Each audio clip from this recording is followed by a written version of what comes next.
ఎక్కడ కూడా ఇందులో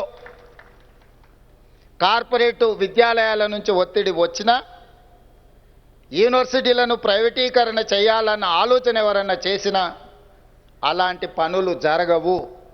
అందుకే ఈ అంబేద్కర్ ఓపెన్ యూనివర్సిటీ సిబ్బందికి నా సూచన ఒక్కటే, ఇది ఉద్యోగం కాదు, ఇది ఒక భావోద్వేగం.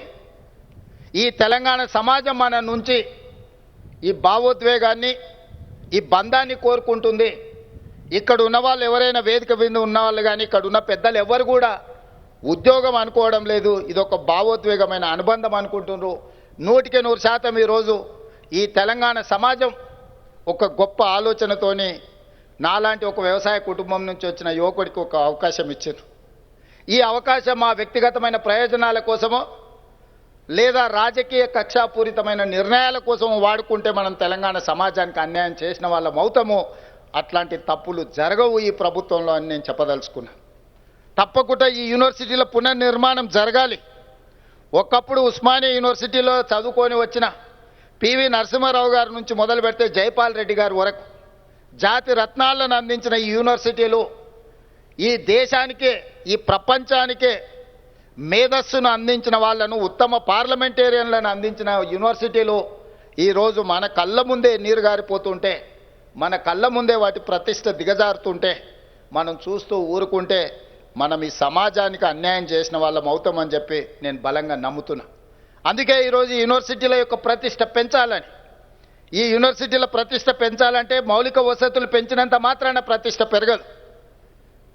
డాక్టర్ బాబాసాహెబ్ అంబేద్కర్ గారు చెప్పినట్టు రంగుల గోడలు, అద్దాల మేడలు అభివృద్ధి కాదు, సామాజిక చైతన్యంతోని, సామాజిక స్ఫూర్తితోని ఈరోజు పేదలకు విద్య చేరినప్పుడే, చిట్ట చివరి వాడికి సంక్షేమ పథకం అందినప్పుడే ఈ సమాజంలో మార్పుకి అవకాశం ఉంటుంది అని ఏ విధంగా అయితే వారు సూచన, ఏ విధంగా అయితే బోధించినరో తప్పకుండా మా ప్రభుత్వం ఈ ఆలోచనని దృష్టిలో పెట్టుకొని ముందుకు వెళ్తుంది. ఈరోజు ఈ తెలంగాణ సమాజంలో ఉన్న యూనివర్సిటీలు, తెలంగాణ సమాజమే కాదు దేశంలో ఉన్న యూనివర్సిటీలను యూజీసీ ముసుగులో, నిబంధనల మార్పుల ముసుగులో ఈరోజు ఆధిపత్యం చెలాయించాలని కొంతమంది కుట్ర చేస్తున్నారు. ఈ వివరాలు ప్రొఫెసర్ హరగోపాల్ గారు లాంటి మేధావులకు తెలుసు. యూజీసీ గైడ్లైన్స్ మారుస్తున్నారు, మార్చాలన్న ఆలోచనతో ప్రతిపాదన రాష్ట్ర ప్రభుత్వాలకు పంపిస్తున్నారు. డాక్టర్ బాబాసాహెబ్ అంబేద్కర్ గారు వీటిని గుర్తించే కేంద్ర ప్రభుత్వం పరిధిలో ఉండే అంశాలు, రాష్ట్ర ప్రభుత్వం పరిధిలో ఉండే అంశాలు, ఉమ్మడి పరిధిలో ఉండే అంశాలను కూలంకషంగా రాజ్యాంగంలో విపులంగా రాసి మనకిచ్చిండు. కానీ ఈరోజు సవరణల ద్వారా రాష్ట్ర పరిధిలో ఉండాల్సిన యూనివర్సిటీల యొక్క మనుగడ కేంద్ర ప్రభుత్వం గుంజుకోవాలనే ప్రయత్నం చేస్తుంది. ఇప్పుడు నేను నియమించిన వైస్ ఛాన్సలర్ని భవిష్యత్తులో గవర్నమెంట్ ఆఫ్ ఇండియా ఢిల్లీ నుంచే నియమిస్తాము, ఈ నిబంధనలను సరళిస్తామంటున్నారు. ఢిల్లీలో ఉన్నవాడికి తెలంగాణ ప్రజల యొక్క ఆలోచన, తెలంగాణ ప్రజల యొక్క జీవన విధానం ఏ రకంగా తెలుస్తుంది? ఈరోజు మన విద్యాలయాల మీద, విశ్వవిద్యాలయాల మీద పెత్తనము, ఆధిపత్యం వెనక ఒక పెద్ద సాంస్కృతిక దాడి ఉన్నది, ఒక కుట్ర ఉన్నది. ఈ కుట్రని మేధావులందరూ ఆలోచన చెయ్యాలి.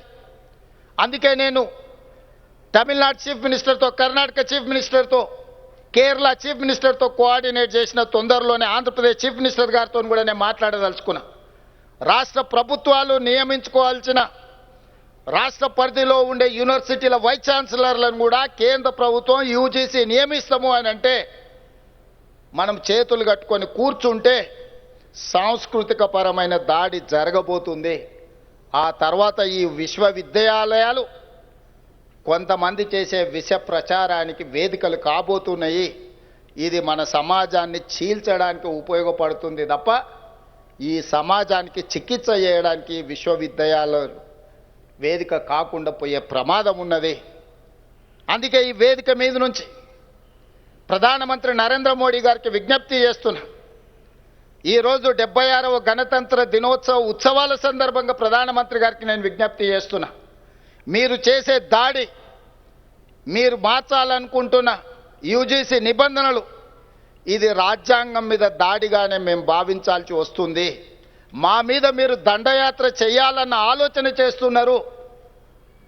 మా ప్రజల మీద, మా ప్రాంతాల మీద, మా రాష్ట్రాల మీద మీకు అధికారం ఉంది కదా అని దండయాత్రలు చేస్తే అది మంచి ఫలితాలను ఇవ్వదు.